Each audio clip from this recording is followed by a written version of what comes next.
Straight line में आप सभी लोगों का स्वागत है। केंद्र सरकार ने स्टैंडिंग काउंसिल अपॉइंट किए जम्मू कश्मीर में। स्टैंडिंग काउंसिल जो जम्मू में अपॉइंट किए गए हैं उनको लेकर बवाल खड़ा हो गया है। बवाल इसलिए खड़ा हो गया है कि 33% आबादी जम्मू संभाग में अगर मुस्लिम समुदाय की है तो स्टैंडिंग काउंसिलों में इस समुदाय से एक भी व्यक्ति नहीं है। मामला आखिरकार क्या है? मेरे साथ हैं वरिष्ठ वकील शेख शकील अहमद। शेख साहब, सबसे पहले आपका स्वागत है स्ट्रेट लाइन में। आपसे ये जानना चाहूँगा कि आखिरकार ये मामला पूरा क्या है? बवाल बना हुआ है कि स्टैंडिंग काउंसिल अपॉइंट किए गए 40 और 40 में 40 के 40 स्टैंडिंग काउंसिलों के बारे में कहा यह जाता है कि उसमें मुस्लिम समुदाय से कोई भी नहीं है। जुनेद साहब, हमारी मरकज़ी सरकार ने 40 के करीब पैनल कौंसल और सेंट्रल गवर्नमेंट स्टैंडिंग कौंसल जो है आर्म्ड फोर्सेस ट्राइब्यूनल जम्मू के लिए और central administrative tribunal circuit bench Jammu के लिए और जम्मू हाई कोर्ट के लिए कोई 40 के करीब जो हैं वो जो वकला हैं उनको हमारी जम्मू बार से सिलेक्ट किया है। और मैं आपको ये कह दूं कि जम्मू बार में सबसे पहले तो मैं मुबारकबाद पेश करता हूँ। वो हमारे ही भाई हैं, हमारे जम्मू बार के ही मेंबर्स हैं जिनको सेंट्रल लॉ मिनिस्ट्री ने इस इज़्ज़त से जिसे नवाजा है। लेकिन जम्मू बार में मैं आपको बता दूं जुनेद साहब, एक बहुत बड़ी तादाद जो है वो मुस्लिम समुदाय की भी है। हम लोग कोई 400 साढ़े 400 से करीब जो हैं जम्मू खित्ते के जो मुस्लिम लड़के हैं वो इस हाई कोर्ट में वकालत करते हैं और हमारी जम्मू की जो डिस्ट्रिक्ट कोर्ट्स हैं, जो सबॉर्डिनेट कोर्ट्स हैं। तो होना तो ये चाहिए था कि जिसे कहते हैं कि आटे में नमक के बराबर ही हम चलिए, लेकिन 33% एक पॉपुलेशन होती है। हम लोग की एक आइडेंटिटी है जम्मू की, हम जम्मू का हिस्सा हैं, इस देश का हिस्सा हैं, इस राज्य का हिस्सा हैं। लेकिन मुझे मालूम नहीं कि यूनियन लॉ मिनिस्ट्री, जहाँ के बड़े रिस्पॉन्सिबल रविशंकर प्रसाद जी हमारे यूनियन लॉ मिनिस्टर हैं, तो एक भी जम्मू से मुस्लिम समुदाय का जो लॉयर है वो इस स्टैंडिंग काउंसिल की लिस्ट में उसका नाम नहीं है। हालांकि हम लोग तो यहाँ मिलजुल कर वकालत करते हैं, यहाँ ऐसी कोई बात नहीं है हमारे जम्मू हाई कोर्ट के बेंच में। लेकिन मैं ये चीज़ कहूँगा कि हमारे जो यंग लॉयर्स हैं और जो हमारे सीनियर एडवोकेट्स हैं हमारे समुदाय से, एक काफ़ी मैं ये कहूँगा कि उनके दिल में ये बात महसूस हुई है कि क्यों एक्सक्लूड किया गया जम्मू के मुस्लिम्स को। क्योंकि जो हमारी केंद्र सरकार है और पर्टिकुलरली जो हमारे प्राइम मिनिस्टर हैं वो रोज़ ये कहते हैं कि सबका साथ सबका विकास। तो मैं ये सवाल जो है मैं किसी से नहीं करता हूँ, मैं अपने आप से करता हूँ कि देश आगे कैसे चलेगा, डेमोक्रेसी कैसे यहाँ पर बचेगी अगर इस किस्म के वाक़यात होंगे। इस किस्म से जो पॉलिटिकली आर्फन्स हैं आप उनको मार्जिनलाइज करोगे तो फिर देश का विकास कैसे होगा। और ख़ास तौर पर जिस हाई कोर्ट में 450-500 लॉयर्स मुस्लिम समुदाय के वकालत करते हों और बिना किसी वजह के आपने क्यों इनको एक्सक्लूड किया, वो भी अपने आप से ये क्वेश्चन पूछ रहे हैं कि ऐसी कौन सी इनएलिजिबिलिटी वो पोजेस करते हैं कि एक भी लड़का जो था वो जचा ही नहीं मरकज़ी सरकार को जम्मू हाई कोर्ट से। तो इससे बहुत सारे जो हैं इशारे, बहुत सारे सवालात जो हैं वो खड़े हो गए। जैसे आपने कहा कि बहुत सारे सवालात खड़े हुए हैं, लेकिन शेख साहब, जहाँ तक वकालत का ताल्लुक है, स्टैंडिंग काउंसिल अपॉइंट करने का ताल्लुक है, क्या ये बात नहीं मानी जा सकती कि ठीक हो सकता है जो 40 वकील चुने गए हैं ये ज़्यादा काबिल हों, इनको इनकी जो एक्सपर्टीज़ हो वो ज़्यादा हो, उस वजह से इनको चुना गया हो, और हो सकता है कि मुसलमानों में से इतना काबिल कोई हो ही ना जिस वजह से उनमें से कोई आ ना सका? देखिए जुनेद साहब, आपने बहुत ही अच्छा क्वेश्चन किया है, जो मैं चाहता भी था कि आप मुझसे ये क्वेश्चन करें। देखिए जुनेद साहब, ये कोई मरकज़ी सरकार कोई प्राइवेट क्लाइंट नहीं है। अब कल को जुनेद साहब आपने या आपकी ऑर्गेनाइजेशन ने कोई अगर मसला बनता है, कोई वकील करना है, तो ये आपका मुकम्मल प्रेरोगेटिव आपका है कि आप किसी वकील को एंगेज करेंगे, आपकी मर्ज़ी है। आप किसी भी समुदाय से जो भी कॉम्पिटेंट लॉयर है आप उसको एंगेज कीजिए। लेकिन जब स्टेट एज ए लिटिगेंट और सुप्रीम कोर्ट की इसके ऊपर कोई खामोशी नहीं है, इसमें सुप्रीम कोर्ट कहती है कि जब state government, because it is just like a distribution of a state largesse, और सुप्रीम कोर्ट कहती है कि जब आपको लार्जेस्ट डिस्ट्रीब्यूट करना है then you have to adopt some procedure, you have to adopt some criteria. और पर्टिकुलरली जब आपने ये कोई बीजेपी के एक्सचेकर से पैसा नहीं देना है. It is exchequer of the government of India. It is exchequer of the people of this country.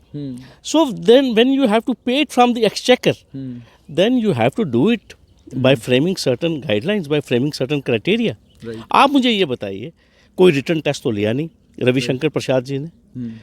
या तो कोई रिटर्न टेस्ट होता, हम कहते हम सभी लोग एग्जाम में बैठते किसी कॉम्पिटिटिव एग्जाम में, हम कहते कि चलिए भाई हम तो काबिल नहीं थे, हम तो ना अहल निकले. लेकिन सिंपली पॉलिटिकल रिकमेंडेशंस के ऊपर आपको मैं ये बता दूं, these are all purely political appointments. The party which comes in parts, it gives chance to the people which are associated with the party. Sheikh साहब, यहाँ आपको रोककर आपसे ये जानना चाहूँगा कि क्या इससे पहले, चूंकि केंद्र में तो बीजेपी की सरकार को 4 ही साल हुए, इससे पहले 10 साल कांग्रेस की सरकार रही, उस समय के बारे में आपसे जानना चाहूँगा कि उस समय जो स्टैंडिंग काउंसिल अपॉइंट किए गए थे, क्या उनमें मुस्लिम समुदाय के लोग थे? डेफिनेटली. अभी ये मैं आपको ये चीज़ कहूँगा, अभी इसी सरकार की, बीजेपी की सरकार में अभी जो सुबकदोश हुई है टीम, इसमें हमारे पास नज़ीर अहमद चौधरी साहब थे. ही वाज सेंट्रल गवर्नमेंट का वो काम कर रहे थे. दानिश भट्ट एडवोकेट थे. मुझे लगता है एक और एडवोकेट साकिब थे. हालांकि जितनी हमारी परसेंटेज है, जितनी हमारी तादाद है, उस हिसाब से तो बहुत कम था.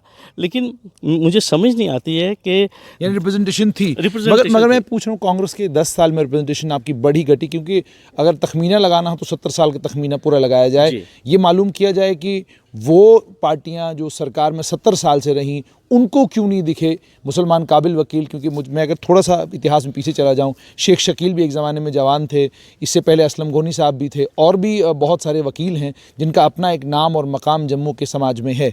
तो आपसे ये जानना चाहूँगा, क्या पिछले 70 साल में ये रेशो ऐसी ही रही है या इसी बार ये रेशो इतनी नीचे चली गई है? मैं आपको ये चीज़ कहूँगा कि रेशो इतनी ही रही है. चाहे और कोई पॉलिटिकल पार्टी जिसका आप नाम ले रहे हैं, अगर वो भी लोग पावर में थे, मैं ये कहूँगा कि कोई बड़ी खुशाइन हमारी रेशो थी, वो खुशाइन रेशो नहीं थी. लेकिन इस बार तो जिसे कहते हैं जुनैद साहब, बिल्कुल ही रिकॉर्ड ही टूट गया. तो अगर मैं शकील साहब ऐसा कहूं कि आपकी तवक्का इस हुकूमत से ज़्यादा थी, क्योंकि ये हुकूमत सबका साथ सबका विकास की बात करती है, और इस हुकूमत ने पहली बार बहुत सारे ऐसे इकदाम उठाए जो इकदाम शायद पहले की सरकारों ने नहीं उठाए, और इन्होंने ये भी कहा कि हम तुष्टिकरण किसी को नहीं करेंगे, किसी का नहीं करेंगे, अपीजमेंट की पॉलिसी हम बंद करेंगे और काबिलियत की बुनियाद पर लोगों को काम मिलेगा. तो क्या इस वजह से ही आपकी उम्मीद और तवक्का ज़्यादा थी और आप आहत हुए हैं कि भाई हमारी उम्मीद और तवक्का पर तो सरकार खरी उतरी नहीं? देखिए जुनैद साहब, एक चीज़ मैं आपके माध्यम से क्लियर करना चाहता हूँ. अल्लाह के फजल से बड़े अच्छे अंदाज से हम लोग वकालत यहाँ पे कर रहे हैं. ना ही कोई ऐसी तवक्को थी, लेकिन इस हाई कोर्ट में मेरा वो भी भाई है जो मेंढर से आया है. इस हाई कोर्ट में मेरा भाई किश्तवाड़ से भी है. इस हाई कोर्ट में मेरा भाई गंदोह से भी है. इस हाई कोर्ट में मेरा भाई बसोली से भी है, रामनगर से भी है, जिसे कहते हैं बसोली से है, बिलावर से है. आप देखिए, जब तक आप किसी को ग्रो होने का चांस नहीं देंगे, जब तक आप किसी को मौका नहीं देंगे, वो अपना टैलेंट कैसे दिखाएगा? एक एक्टर को जब तक आप किसी पिक्चर में या किसी ड्रामे में आप काम नहीं देंगे, वो कैसे अपनी काबिलियत का इजहार करेगा? एक सेंटिमेंट में आपसे जो एक्सप्रेस कर रहा हूँ कि हमारे जो यंगस्टर्स हैं, जो मुस्लिम समुदाय के जो लॉयर्स हैं, वो हमसे ये चीज़ पूछ रहे हैं कि सर आप हमारे प्रोफेशन में सीनियर्स हैं, आप बताइए सर, क्या हम में से 400 साढ़े 400 में से क्या एक लड़का भी इस काबिल नहीं था कि वो मरकज़ी सरकार की नुमाइंदगी जो है अच्छे ढंग से इस बेंच में कर सके? और दूसरी बात, वो जो बार बार हमें एक सवाल करते हैं, क्या शकील सर जम्मू के मुस्लिम को सिर्फ वकालत ही करनी है? क्या हम में से कभी कोई सोच नहीं सकता कि हम में से कोई बेंच में भी जा सकता है? जुनैद साहब, मैं आपसे ये चीज़ कहना चाहता हूँ वसूख के साथ, 1924 में हमारे महाराजा हरि सिंह साहब ने इस हाई कोर्ट को एस्टैब्लिश किया. और मैं आपको ये चीज़ कहूँगा, बड़े महनाज मुस्लिम लायर्स जो हैं हमारे इस जम्मू हाई कोर्ट में वकालत की है. सादिक मलिक साहब हैं, मरहूम गुलाम नबी गोनी साहब हैं, यहाँ पे जिसे कहते हैं शबीर अहमद सलारिया साहब, 2 टाइम्स एडवोकेट जनरल. और आपको मज़े की चीज़ बताऊंगा, शबीर सलारिया साहब भी रिकमेंड हुए बेंच के लिए. मोहम्मद असलम गोनी साहब, महनाज criminal lawyer, senior advocate, former advocate general, वो भी रिकमेंड हुए. उसके बाद मरहूम गुलाम नबी गोनी साहब, उन जैसा क्रिमिनल लॉयर हमारी रियासत में नहीं रहा, उनका नाम भी रिकमेंड किया गया. किसी भी शख्स की जो फाइल है वो बेंच के लिए मैच्योर नहीं हुई। कोई ना कोई इल्ज़ाम, कोई कहते हैं जी कोई इनकम टैक्स नहीं देता था, कोई कहते हैं जी किसी एजेंसी ने उनको क्लियर नहीं किया। आप ये देखिए, अभी लेटेस्ट देख लीजिए, ठीक है, हमारी रियासत के एक महनाज वकील जम्मू से, कटरा से बिलोंग करते हैं, वसीम सादिक नरगाल, उनका नाम भी रिकमेंड हुआ। उनकी फ़ाइल दिल्ली में कहाँ खो गई हुई है अल्लाह बेहतर जानता है। हमें बड़ी उम्मीद थी कि शायद वसीम साहब जम्मू मुस्लिम समुदाय की तरफ से खाता खोलेंगे। हम भी इंतज़ार कर रहे थे कि उनका वारंट आएगा, हम भी उनकी ओथ सेरेमनी में जाएंगे, लेकिन मालूम नहीं है क्या पॉलिसी है सरकार की। और प्रेजेंटेबल लॉयर हैं जिसे कहते हैं। शकील साहब, इसके एक और पहलू की तरफ मैं आना चाहूँगा। मामला कहीं ना कहीं शायद ये है कि जब आप घाटी की तरफ देखते हैं जी, ठीक है, जम्मू में मुस्लिम समुदाय के किसी वकील को जगह नहीं मिली बार में, तो थोड़ा घाटी का अगर तखमीना हम लगाते हैं तो हालात तो वहाँ पर भी ऐसे ही हैं कि वो भी अपने समुदाय को देखते हैं, अपने लोगों को देखते हैं। वो भी किसी रामनगर वाले को, किसी डोडा वाले को, किसी बदरवा वाले को ना तो अपनी बार एसोसिएशन में जगह देकर राज़ी, और ना ही वो जो स्टैंडिंग काउंसिल वहाँ अपॉइंट होते हैं उनमें वो ये वो रिकमेंड करें कि जी कोई डोडा का भी दे दें, कोई रामनगर का भी दे दें। तो इस आपकी क्या आपका ख़ुद का क्या एक्सपीरियंस है कि कश्मीर जो बार है उस बार में क्या कोई जगह है इन लोगों के लिए? देखिए जुनैद साहब, मैं आपको एक चीज़ कहूँगा, जम्मू मुस्लिम जो है ना 1947 के बाद पॉलिटिकली यतीम है। मैं इसको कहता हूँ ये पॉलिटिकली आर्फन है, ठीक है। देखिए जम्मू मुस्लिम का जो कोटा है बेंच के लिए, क्योंकि समझा ये जाता है जब भी कंसिडरेशन होती है हाई कोर्ट के लिए तो सोचा जाता है मुस्लिम तो कश्मीर में रहते हैं, हम जम्मू के मुसलमान तो किसी खाते में नहीं हैं। और आज के इस दौर में जब हम कहते हैं कि इंडिपेंडेंट देश है, मीडिया है, जुडिशरी है, तो फिर हम जम्मू के मुस्लिम्स जो कि हम कहते हैं कि हम 2011 के सेंसस के मुताबिक हम 33% हैं, तो हम ये सवाल जो है हम केंद्रीय सरकार से भी, अपने जम्मू के जो हमारे मेजॉरिटी जो हमारी पॉपुलेशन है हम उनसे भी करते हैं कि जब हमारा मरना जीना साथ है, ठीक है, जब हम डॉक्टर बन सकते हैं, हम वकील बन सकते हैं, तो हम में से कोई शख्स बेंच में क्यों नहीं बैठ सकता? आपके पास मेरा सवाल था कि क्या कश्मीर में जी कोई जगह, देखिए मान लीजिए कि यहाँ अगर जगह नहीं है, ठीक है, वहाँ स्टैंडिंग काउंसिल अपॉइंट हुए डोडा, बदरवा, किश्तवाड़, रजौरी, पुंछ, दराल, मेंढर के इलाके से, या उन्होंने कभी शेख शकील को कहा भाई आप आइए हमारे यहाँ वैकेंसी है तो आप स्टैंडिंग काउंसिल बनिए, ठीक है? जुनैद साहब, ऐसा कभी हुआ नहीं है और ना ही ऐसा कभी होगा। और मुझे नहीं लगता कि हमारे कश्मीर से जो हमारे भाई हैं इस चीज़ या इस किस्म की, मैं कहूँगा कि चीज़ को, अगर फराखदिली दोनों तरफ से नहीं है तो एक समुदाय की तंगदिली को इतना ज़्यादा क्या कहते हैं गंभीर तरीके से लेना और दूसरे समुदाय की तंगदिली के बारे में बात नहीं करना, क्या आपको नहीं लगता ये गलत है? मैं आपसे बिल्कुल हेजिटेट नहीं कर रहा हूँ। मैंने आपको साफ कहा कि जम्मू का मुसलमान यतीम है, इसके ऊपर किसी ने हाथ नहीं रखा। हमारी लीडरशिप 1947 में मर गई थी, दफन हो गई थी। हमारा यहाँ पे कोई माई बाप नहीं है, हमारा कोई पॉलिटिकल स्टालवर्ट यहाँ पे जम्मू में नहीं है जो जाकर रविशंकर प्रसाद जी से पूछता, जो जाके मोदी साहब से ये कहता, मोदी साहब ये इन यतीमों के साथ आपने क्या किया। मैं आपसे साफ बात कहूँगा, जहाँ तक कश्मीर की बात है वो कॉन्स्टिट्यूंसी डिफरेंट है। मैं जुनैद साहब साफ आपसे ये चीज़ कह रहा हूँ, आपका इशारा मैं बिल्कुल साफ ये समझ रहा हूँ।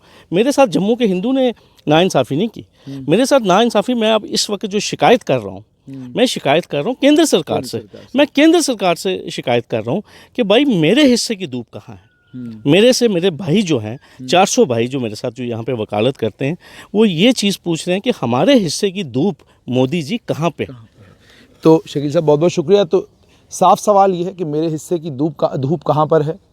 ना ही कश्मीर बार एसोसिएशन और ना ही कश्मीर के वकला हजरात कभी जम्मू में जो एक मुस्लिम समुदाय है, मुस्लिम समुदाय को लेकर सीरियस नज़र आते हैं। और अब जम्मू में पहले जब स्टैंडिंग काउंसिल चुनाव से पहले जो अपॉइंट किए गए हैं उसमें एक ही समुदाय के अपॉइंट किए गए हैं और आपके सामने तमाम बातें शेख शकील ने रख दी हैं। तो दीजिए इजाज़त और फिर हाजिर होंगे, कोशिश करेंगे कि इस ये जो मामला है, जो बातचीत शुरू हुई है, इसका कोई और पहलू जो है वो भी आप तक पहुँचाया जाए। शुक्रिया।